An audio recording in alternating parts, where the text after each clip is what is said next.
Question number 5, Metiria Turei. Thank you, Mr Speaker. My question is to the Minister of Health and asks, how many decile 1, 2 and 3 primary and intermediate schools have their own school nurse funded by the government? Honourable Tony Ryle. Mr Speaker, I'm advised there are around 680 decile 1, 2, 3 primary intermediate schools. District health boards currently employ 280 full-time equivalent public health nurses who provide nursing services to all of these schools. These nurses are employed by DHBs, not the schools themselves. How the needs of each low decile school are best met is organised on a local basis, and additional services are provided in many cases, for example, as part of the rheumatic fever program in 198 schools. But I have to tell the member this is not the only good news. There will be 670 social workers. Order. I have a point of order, Metiria Turei. Thank you, Mr Speaker. Just as questions are required to be succinct, so are answers. I think the Minister has talked a lot. I'll certainly be making a point of order as to whether he answered my question, but he's simply not going nowhere with his current answer. Is the member saying she's satisfied with the answer? We can move to the next supplementary. Point of order, sir. The Minister has not answered my question. Well, the Minister was attempting to, but it's very difficult for the Minister to address the question when immediately upon answering, the member starts to dispute the answer. I invite the Minister, if he so desires, to continue his answer. Mr Speaker, as I said, district health boards employ 280 full-time equivalent public health nurses who provide nursing services to all these schools. This is not the only good news. There are 670 social workers in all low decile primary schools by the end of next term, and I am advised that virtually all schools have a named public health nurse who works with them. Supplementary question? Point of order, sir. A point of order, Metiria Turei. Thank you, Mr Speaker. This question has been put on notice for some hours now. Order. I precisely asked... Order. The Minister has quite adequately addressed the question. The member now has some supplementaries if she wishes to use them. How many decile 1, 2 and 3 primary and intermediate schools have a nurse based permanently in their school? Honourable Tony Ryle. Mr Speaker, I don't have information on how many,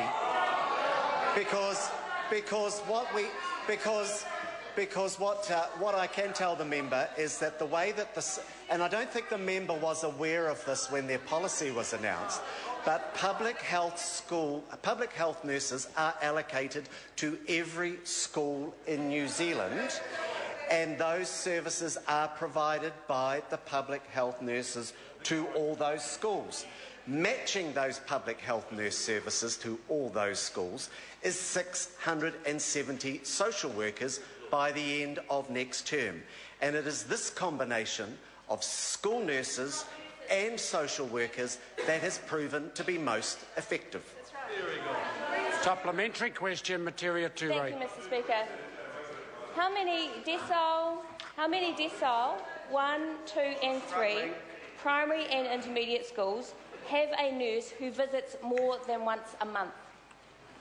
Honourable Tony Ryle. Mr Speaker, quite a lot actually, because as I've been talking around the countryside, it's quite clear that most decile 1, 2 and 3 schools will have a very regular visit to from their primary care, their public health nurses. I talked to a couple of schools today who had a visit at least once a week, and if all these nurses are available on referral by the school. Point of order, Metiria Turei. Thank you, Mr Speaker. My question was very precise. It asked how many decile 1, 2 and 3 primary and intermediate schools had a nurse who visits more than once a month. He did not answer that question. Can I invite the member at the conclusion of question time to study the Hansard? Further supplementary? Supplementary, Mr Speaker. Supplementary question, Metiria Turei. If the Green Party's proposal... Order. Would the member start? I can't hear the question. Start again. I can't hear anything, obviously. If the Green Party's proposal for a dedicated school nurse in every decile 1, 2 and 3 primary and intermediate school was already happening, as the Minister has said, why then is KidsCan having to embark on a major school nurses program of nearly $2 million to, quote, plug holes in school health services? Honourable Tony Ryle. Mr. Speaker, I haven't got the full details of what that member is alleging, but what I can say is that we are providing nurses in schools. Virtually every school has a named public health nurse, and there is a much better coverage. I saw a report earlier today that said there used to be one public health nurse for 13 schools in Porirua in 2002. What I now know is that all the 4 schools or so in Cannons Creek are receiving regular nurse visits themselves every week for a significant number of hours. And in Capital Coast, for example, some schools are allocated 20 hours a week of public health nurse time. The Green Party was unaware that public health nurses were active in schools. Supplementary question, Metiria Turei. Thank you, Mr. Speaker. Order. Supplementary question. If the Green Party's proposal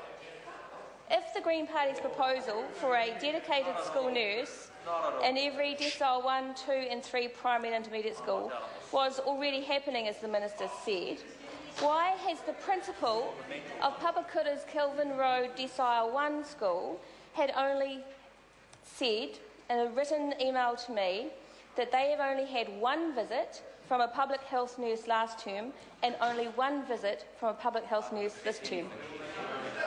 Honourable Tony Ryle. Mr. Speaker, I would have to check the detail of that case, but I would say I don't think many people think it makes a lot of sense to have one nurse allocated to a school of only 40 children.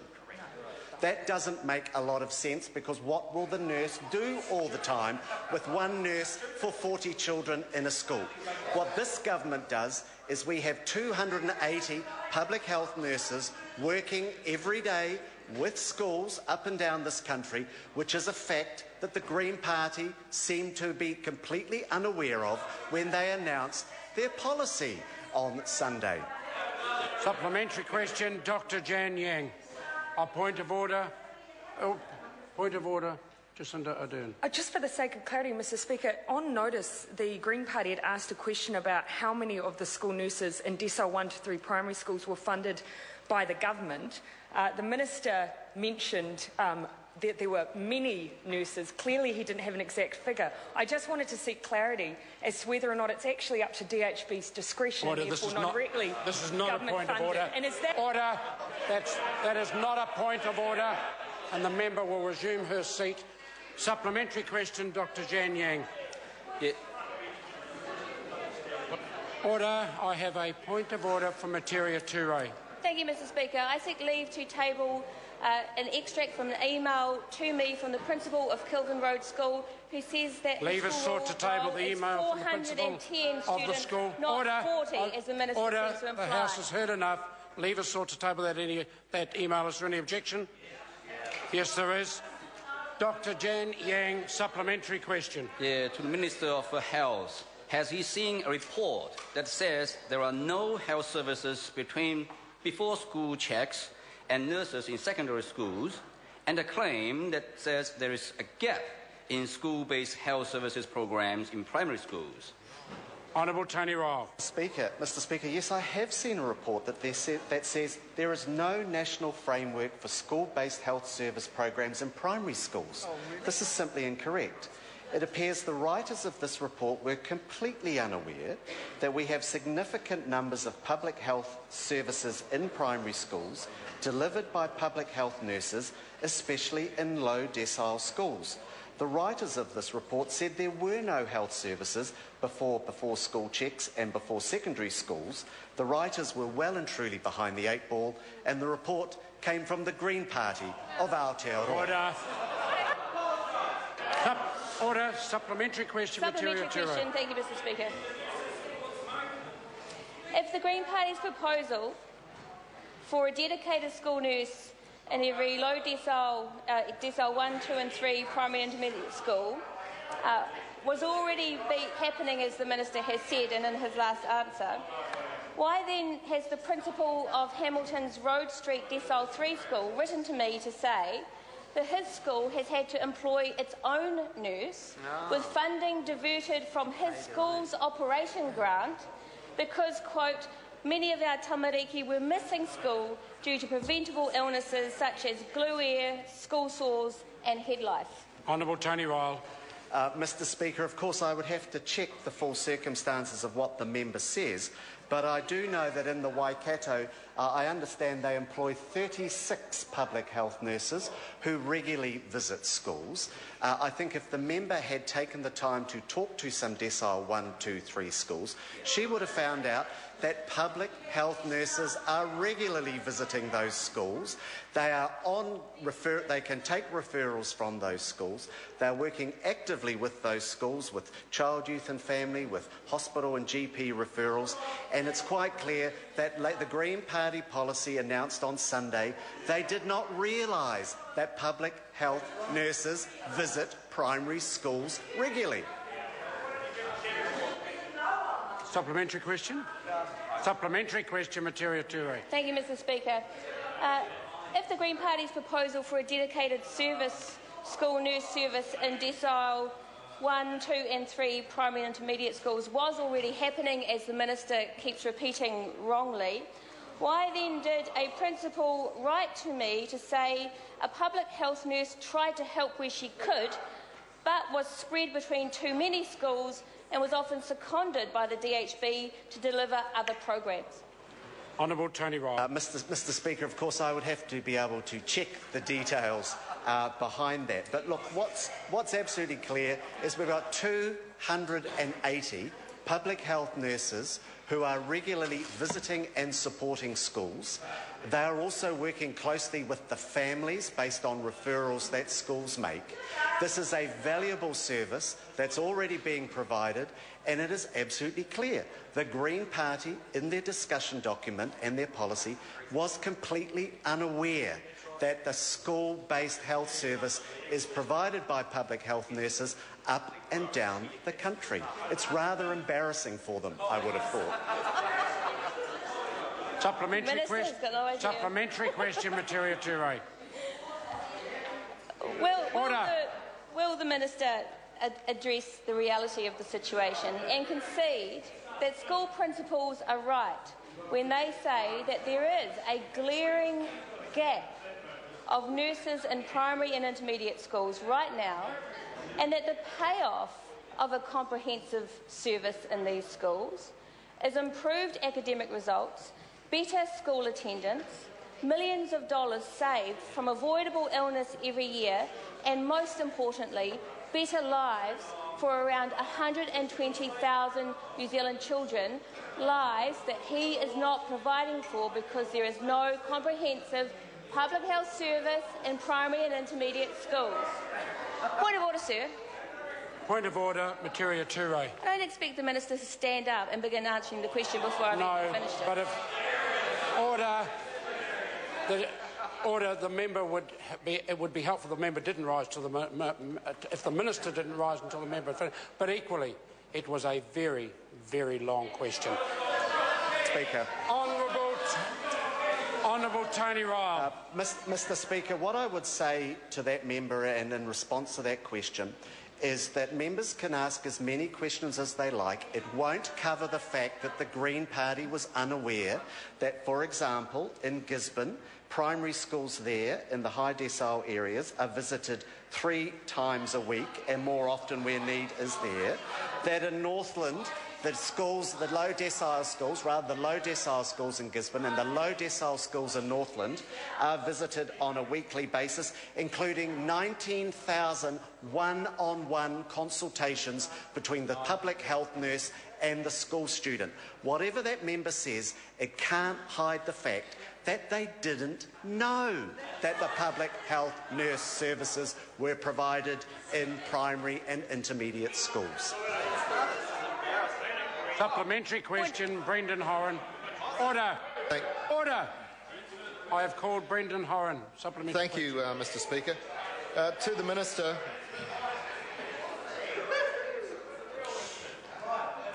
thank you, Mr Speaker. To the Minister, Are school nurses able to provide care for every child that's insulin dependent and has type 1 diabetes in decile 1, 2 and 3 schools? And are these nurses aware of the problems these children and their parents are reporting with care sense meters and faulty strips?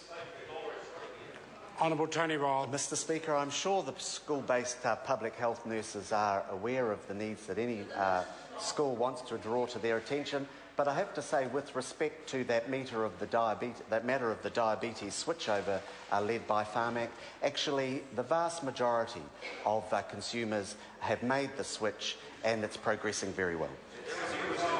Supplementary question, Metiria Turei. Thank you, Mr Speaker. It's point of order, Mr Speaker. Point of order, Metiria Turei. Thank you, Mr Speaker. I seek leave to table a summary document prepared by my office of extracts of emails from nurses and from principals talking about the issues of having no nurses available in their schools. Order. Enough of an explanation. A summary document prepared by the member's office summarising the issues. Is there any objection to that being tabled? There is. Point of order. Brendan Horan. Mr Speaker, I seek leave to table correspondence from Mrs Sarah Jane Mills regarding problems experienced by a registered nurse to test her primary school son's blood sugars using a care sense meter. Leave is sought to table that document. Is there any objection? Are you speaking to that point of order? I am speaking to the point of order. My point of order is this disclosure being made with the consent of the correspondent? That's a reasonable point. Could the member, Brendan Horan, confirm that the disclosure would then be made with the permission of the patient he's talking about? Yes, I believe it is. Okay, leave us.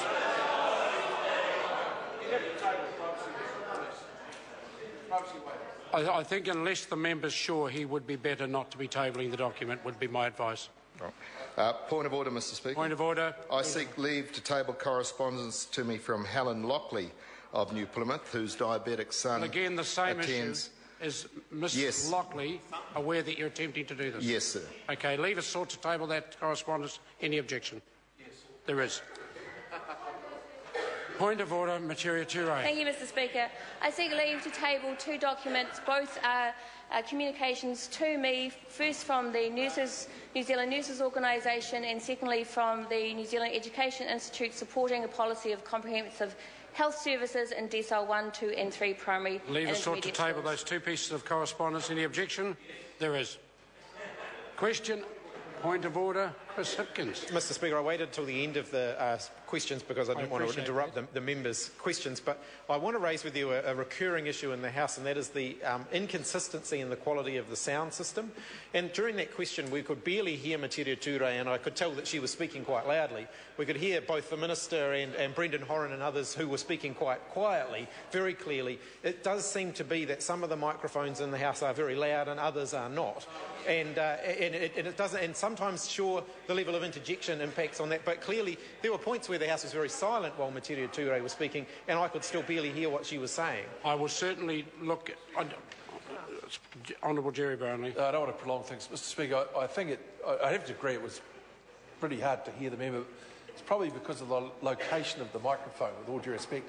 If it was on the other side of that desk and she was speaking directly to it, we'd have been in a better position to hear what she was saying. But it was actually quite pleasant. Order. And that's not helpful either. I will order in answer to, order. I'm ruling on this first. In answer to the point raised by Chris Hipkins, I will certainly have another look at the quality of sound. It is not helped by noise coming from any part of the House when members are attempting to ask questions. Question number 6, point of order, Brendan. Speaker, I seek leave to table a series of photographs showing the results of a dual testing using the same drop of blood using accurate... That's not going to be of any value to the House. Question number 6, Alfred Naro. Thank you, Mr Speaker. To the Minister of Housing.